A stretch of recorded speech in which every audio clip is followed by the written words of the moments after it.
Been working with a reporter here, the Platte City Hall, and now let's do a little driving tour. I haven't done one of those in a while.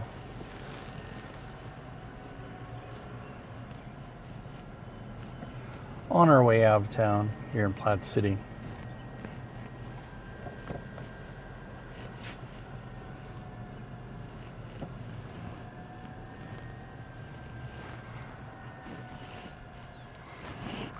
Platte 4 Water District.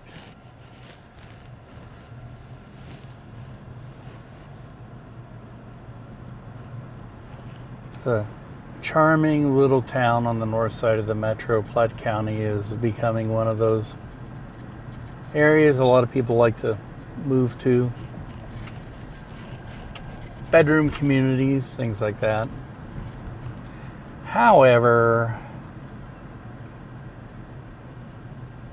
their taxes may be going up on their properties. It seems to be a common theme these days. I could express more of an opinion about that, but I shouldn't.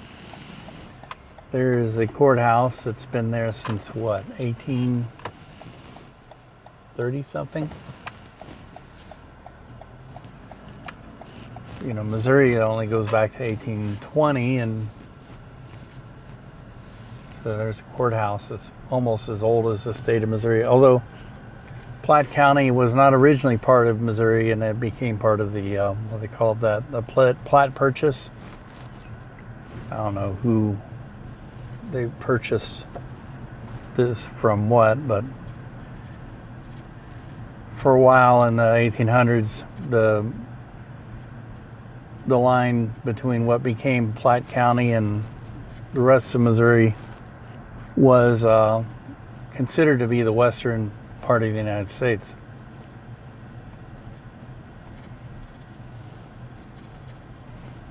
A lot of interesting, charming things around here.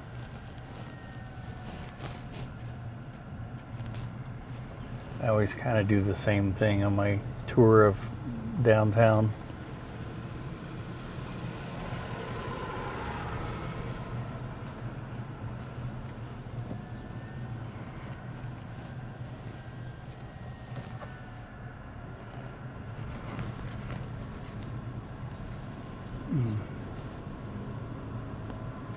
Bark Place, I see that on the map. It's probably a doggy daycare.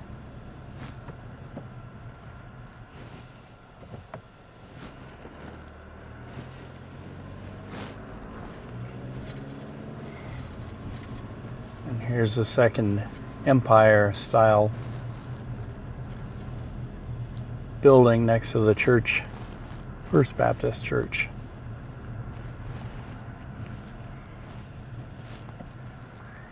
Ben Farrell, Platte County Museum.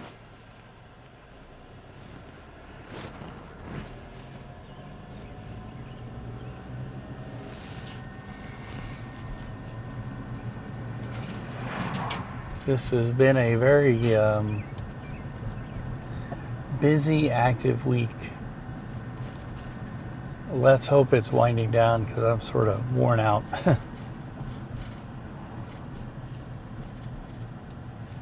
Even coming up here to Platte County is kind of a quite a ways to go.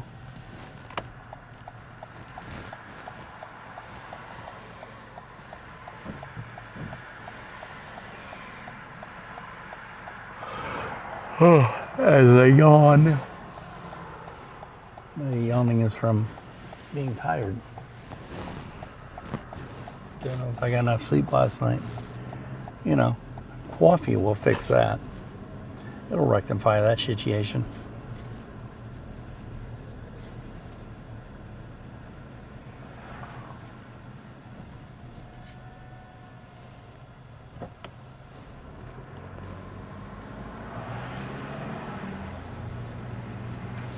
Oops, I forgot to turn on my...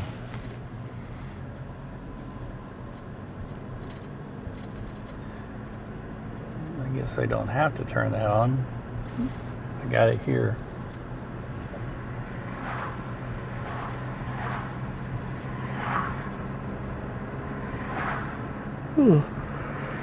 There's, I've probably talked about this before, there's a coffee house up here that's actually part of a chain that's in Louisiana. It started out of New Orleans, and it's weird that it's up here in Platte. I don't know the story behind how it ended up here in Platte City, Missouri, because it's not anywhere else in the metro area or anywhere else I know of in the Midwest. And it seems like it's a pretty big, kind of a local, regional chain. Because, you know, it's a local coffee house in New Orleans. I always forget the name of it. But, you know, as with everything that comes out of there, it's all New Orleans Mardi Gras themed. PJ's. There it is.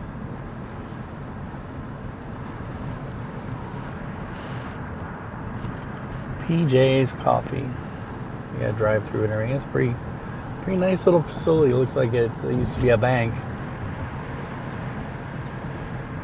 Former banks make good drive-through coffee houses. There's a lot of them. They're no longer banks, but have been converted into coffee houses because, you know, there's a lot of money in the drive-through. There's a lot of work in the drive-through too, and it doesn't have the ambiance of actually going in and sitting down. It's kind of like if you could imagine if they would be legal, and they're probably legal somewhere, a drive-through bar. You know, a lot of people go to a bar so they don't drink alone. They want to be with people, a social life and everything. And the same is true with coffee houses, to a lesser degree, because sometimes people go in to be in a public place, but to kind of be to themselves, you know, like coffee or tea place where you go in and you curl up with a book and a hot drink. And it's kind of like, you know, you can do that at home, but sometimes people want to be around people, but they don't necessarily want to be bothered, if that makes any sense at all. But anyway, we're getting out of Platte City, heading back. So this will conclude our little driving tour. The weather has really cooled off. Nature's air conditioning is really nice. Let's take this opportunity to get some coffee and a tamale, and the weather is certainly lending itself to a hot drink. So let's do that, shall we? Coffee.